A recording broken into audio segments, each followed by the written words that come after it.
Hello friends, in this video we'll revise the fifth unit of hydraulics and pneumatic subject. The unit is pneumatic systems. This unit carries 25 marks, and you know that pneumatics is the branch of fluid power in which gas is used as a fluid. The important questions we are expecting from this unit are: the first question, draw the layout of a pneumatic system and explain. This figure is giving you a simple layout of a pneumatic system where you can see the air from the atmosphere enters into the air compressor, which is driven by electric motor. Then pressure control controls the pressure of the air, and then the air passes through a FRL unit, which is consisting of a air filter, then a pressure regulator, and then a lubricator. Then the air enters into a direction control valve, which will controls or decides the path of the flow of air. Then it is supplied to the actuator. Here is a cylinder piston is an actuator where you are getting a linear motion from this compressed air, and the air after the compressor, after this cylinder, through the functional control valve left into the atmosphere. This is a simple layout of what is called as a pneumatic system. The second question is, what are the advantages of pneumatic system? The first advantage is air is easily available everywhere and it can be compressed very easily. It can also be transported under pressure either in vessels, containers or long pipes. It is having a fireproof characteristics, and pneumatic systems are simple in construction and also easy to handle. They have high degree of controllability of pressure, speed and force. The possibility of easy but reasonably reliable remote controlling is there. Maintenance is also easy, and this pneumatic system is explosion proof characters. It is comparatively cheaper in cost than the other systems. The next question is the important applications of pneumatics. Pneumatics is used to drive both the linear and rotary actuators. It is used in filling, also in packing, in stamping, in drilling, hoisting, punching, clamping, assembling, riveting, etc. Also in the opening and closing of the doors, in material handling equipments and logic controlling operations, in industrial robots, in power hammers and nut runners, in riveting hammers, in operations of machine tools, in brake system of automobiles, railway coaches, wagons and printing presses. They are also used in metal forming processes. State Pascal's law and mention one of its applications. Pascal's law is the fundamental for pneumatics. It states that the intensity of pressure at any point in a fluid at rest is the same in all the directions. In the figure, the pressure is acting on the three sides of elemental fluid Px along the x-axis, Py along the y-axis, and Pz along the z-axis. Then according to the Pascal's law, Px is equal to Py is equal to Pz, means the intensity of pressure in all the direction remains the same. The second figure is explaining the simple applications of what is called as Pascal's law. The pressure is applied on one side of the container. The same pressure will be transmitted on the other side to lift the weight irrespective of the shape of the tube, because the pressure is remaining same. What are the different components of pneumatic system? As already we have seen in the layout, air tank and air filter, compressor is there, different types of valves are there, cylinders, pressure gauges and also switches, electric motors, springs and safety valves. What are the important components of the pneumatic system? Here we are discussing about the different components are shown in the figure. What are the important components of a pneumatic system? And we'll discuss one by one. The first one is electric motor, which converts electrical energy into mechanical energy and supply to the compressor. Second one is a pressure switch. It controls the electric motor by sensing the pressure in the tank. Third is safety valve. It blows off the compressed air in the pressure if the pressure in the tank is more than the set value. Next is air tank with filter, which stores the compressed air, and the filter removes the dust and oil moist from the air. Next is compressor, which compresses the air from low pressure to the required pressure. Next is air treatment unit, consisting of air cooler, separator and receiver. Next is check valve, which allows the compressed air in only one direction. Next we will be having accumulator, which stores the compressed air and prevents the surges in the pressure. Next is directional control valves, which controls the flow direction of compressed air. Then we will be having actuators, which converts the potential energy of compressed air into a mechanical work. These are the various components of the pneumatic system. The important component is air compressor. How the air compressors are classified? They are classified in two main ways. One, reciprocating type compressor. Second, rotary type compressor.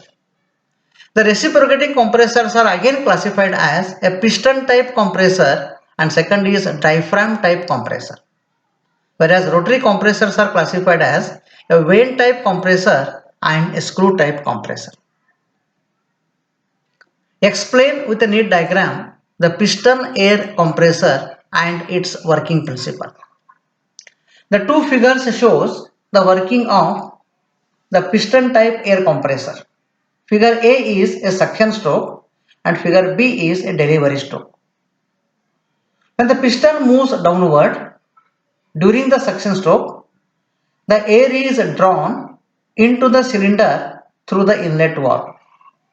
Now, when the piston moves upward during the delivery stroke, the air is compressed and pressure increases till it reaches the discharge pressure. At this stage, discharge valve opens and the air is delivered to the container. And once again, the same cycle is repeated. If we need a high pressure air, we have to increase the size of the cylinder, or better to go for multi-stage compressors in which intercooler is used between the cylinders. Next one is explain with a neat diagram the vane compressor, which is also known as a rotary sliding type compressor.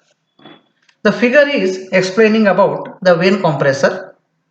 You will be having two strokes again, a suction stroke and a compression stroke. So it consists of a rotor mounted electrically in the body. Rotor is supported by a ball and roller bearing in the end covers of the body. A non-metallic blades are mounted on the slotted rotor. The movement of each blade decreases the volume between rotor and casing.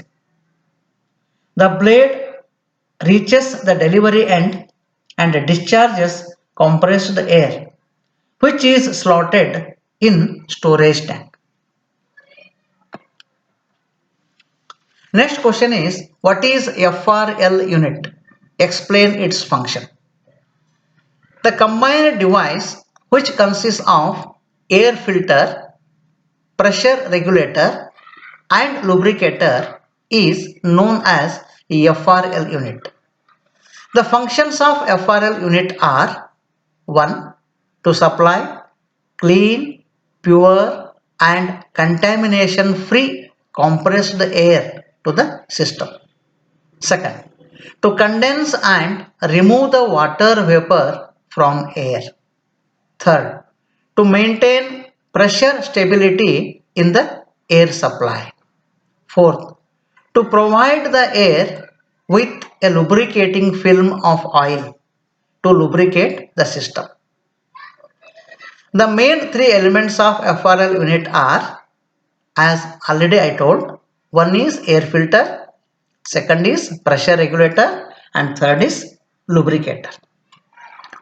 Next question, what is air filter? Explain with a neat diagram. As we know, air filter is used to filter the air to be supplied to the actuators.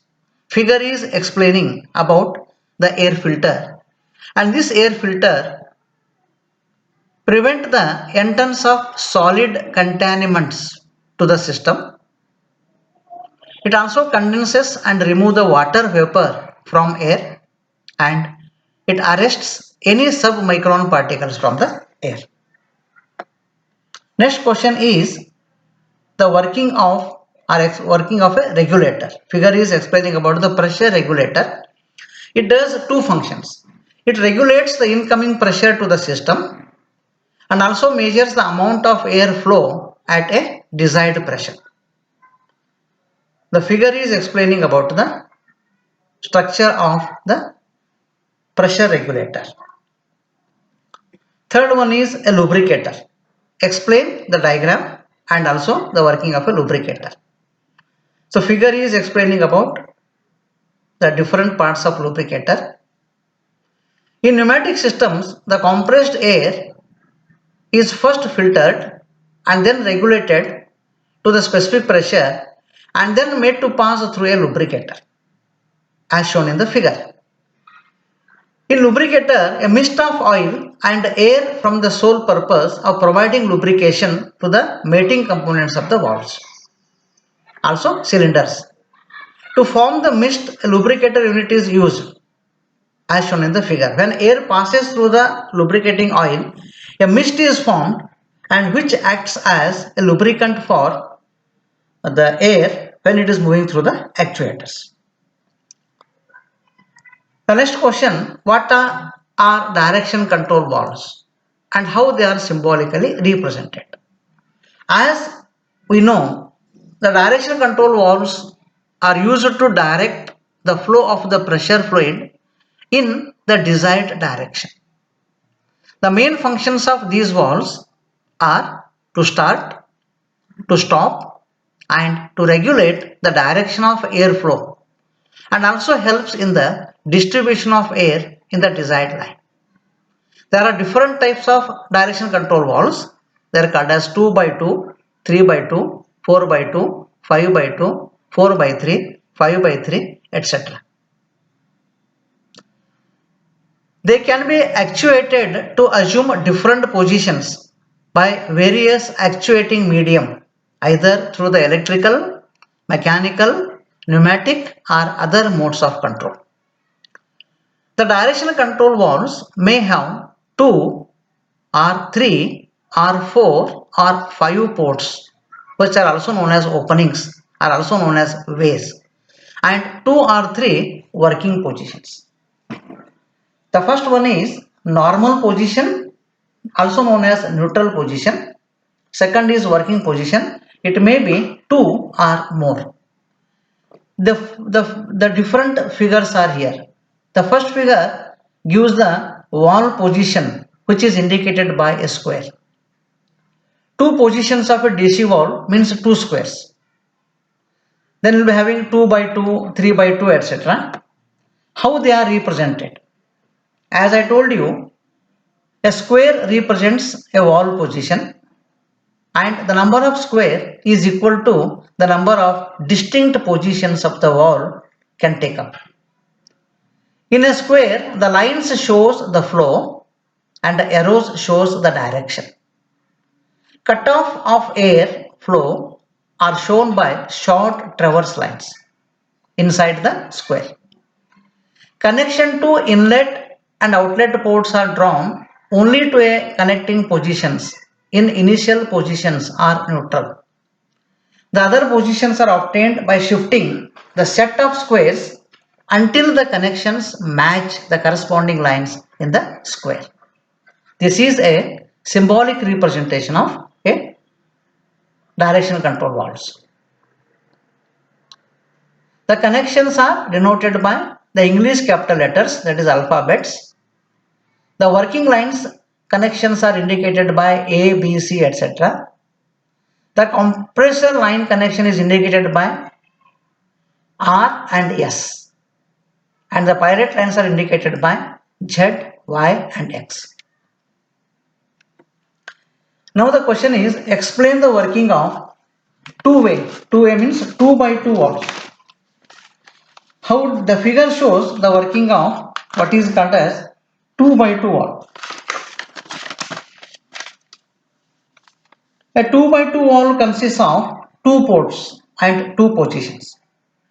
In open position, air enters at P into the chamber and exit from A.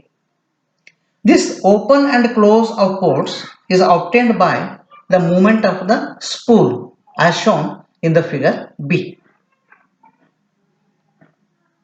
Next, the working of three-way or 3 by 2 direction control valve. Figure shows the arrangements for a 3 by 2 direction control valve. It consists of 3 ports and 2 positions, hence it is called as 3 by 2 valves.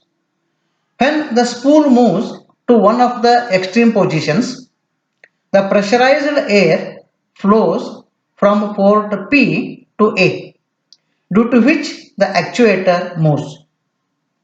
When the spool moves to the other extreme position, the air from the actuator A passes through the port R.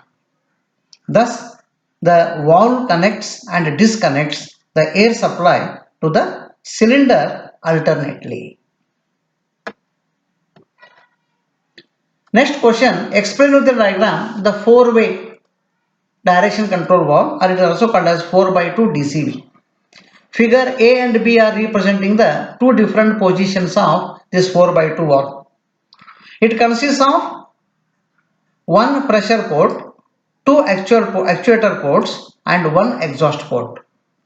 When spool is one of its extreme position, it connects P to A and B to R. When the spool moves to another extreme position, it connects P to B and A to R. It is used to cause reversible motion to a cylinder or motor.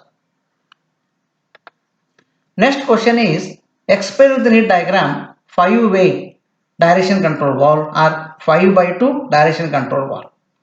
As the name itself indicates, it consists of 5 ports and 2 ways. One is pressure port, 2 are actuator ports and 2 are exhaust ports. When spool moves in one extreme position, the pressurized air is allowed to flow from port P to port A, and at the same time port B is connected to the exhaust port S. When the spool moves another extreme position, the pressure port P is connected to actual port B and port A is connected to exhaust port R. In each alternative stroke, either R or S remain closed. These valves are used in high pressure systems. Next question is, what are pneumatic actuators and pneumatic cylinders? Pneumatic actuators are the output devices used for the conversion of supply energy into useful work. Normally, the output signal is controlled by the control system and the actuator responds to the control signals through the final control element. Pneumatic actuators are again classified as linear motion actuators and rotary motion actuators. The linear actuators is basically consisting of a cylinders which is used to move an object or apply a force in a straight line, whereas rotary actuators are using the hydraulic and pneumatic equivalent of an electric motors. Pneumatic cylinders. These are mechanical elements which converts a pneumatic power into a straight line or reciprocating motion. Cylinders are again classified as light, medium and heavy duty with respect to their applications in industry. But according to the operating principle, they can also be divided into a single acting cylinder and a double acting cylinder. Now, the next question is, explain with a neat diagram the working of a single acting cylinder. Figure is giving you the construction details of a single acting cylinder. In this cylinder, the compressor air is fed only in one side. The return movement of the piston is affected by spring. The cylinder can produce work in only one direction. The exhaust air is escaped from the drain hole. What are the different types of single acting cylinders? The single acting cylinders are usually two types. One is a diaphragm cylinder, second one is called a rotary diaphragm cylinder. In a diaphragm cylinder, there is a built-in diaphragm which is made of rubber or plastic or sometimes metal. It replaces the piston. The piston rod is attached to the center of the diaphragm. There is no sliding seal. Only friction due to the stretching of the metal occurs. These are used for clamping, for manufacturing tools and fixtures, also in embossing and for riveting. The rotary diaphragm cylinders are similar to the ordinary diaphragm cylinder. When compressed air is admitted, the diaphragm rolls along the inner wall of the cylinder, makes the piston outward. A considerably larger stroke is possible, about 50 to 60 millimeter stroke, than for the diaphragm cylinder, and it has less friction. Now, the working of double acting cylinder. Sketch and explain the working of a double acting cylinder. Figure is giving you the details of a double acting cylinder.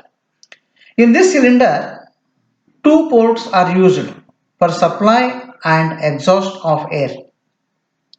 Piston is performing the work in both the directions. Cylinder is under control of the supply air in both directions of motion. The different types of double acting cylinders.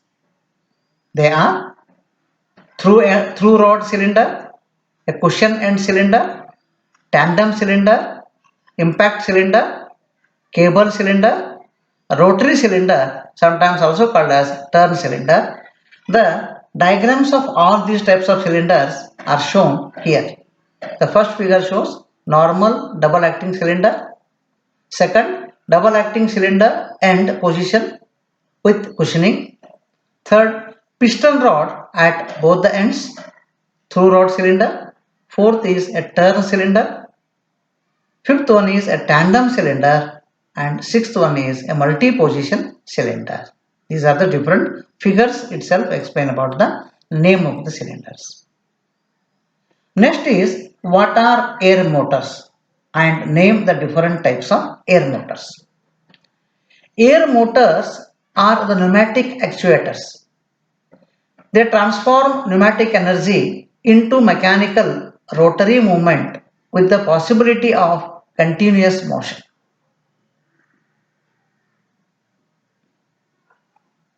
These are classified as 1. Piston motors, 2nd. Gear motors, 3rd. Sliding vane motors, and 4th. Turbines are also called as high flow motors. Then what are piston motors? So these are the efficient and high torque power and speed motors. These are again classified into axial and radial piston motors. Axial piston motors are used in hydraulics and radial piston motors are used in the pneumatic applications. Next question. Explain with a neat diagram the radial piston motor. The figure shows the details of radial piston motor. Here the crankshaft is driven by the compressed air through connecting rod and piston. Number of pistons may be 4, 5 or sometimes 6 pistons are used for smooth running. The power of the motor's output pressure, number of piston area, stroke and piston speed. A simple piston motor performance depends upon the piston area, stroke length, speed of the piston, etc. Next question. Explain the working of axial piston motor. Figure is giving you the details of axial piston motor. Its working principle is similar to that of radial piston motor. The force from axially arranged cylinders is converted into rotary motion through a swash plate. The speed of the piston motor can be varied by adjusting the angle of the swash plate. These motors can run both in clockwise and also anti-clockwise direction with a minimum speed of 5000 rpm and the power ranging from 1.5 kilowatt to 19 kilowatt. Next is explain with the neat diagram the gear motors. Figure is details of the gear motors. Here the high pressure air enters from the top. The pressure is applied to two gear faces at X and a single face at Y. This imbalance of force results in rotation of gears. The direction of rotation can also be made reversible. Next question is explain with a diagram the sliding vane motor. Figure gives the details of a sliding vane motor. It consists of vanes sliding in and out of a rotor connected to the drive shaft. Vanes at inlet side are subjected to high pressure and outlet side vanes are subjected to low pressure. The pressure difference causes a torque on a rotor shaft. The vanes are forced radially outward by centrifugal force and held in position by springs. What are the advantages and disadvantages of air motors over electric motors? The advantages of air motors are they develop more kilowatt per Newton weight per cubic meter of the displacement. These are inherently shock and explosion proof. These are not affected by hot, wet or corrosive atmosphere because they operate under internal pressure. Dust, moisture and fumes cannot enter the air motor casing.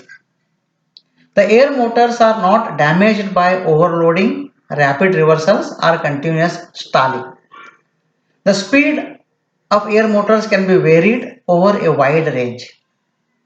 Air motors accelerate and decelerate quickly due to the low inertia. They are simple in design and construction.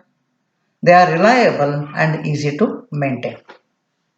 Some disadvantages are these are less efficient. They produce more noise unless their exhaust ports are muffled. Air motor speed varies with load. They cannot be held with constant speed without governor control. These are few disadvantages of air motors as compared to electric motors. These are few important questions from the unit 5, that is pneumatic system. So this covers are about 25 marks. Thank you for listening.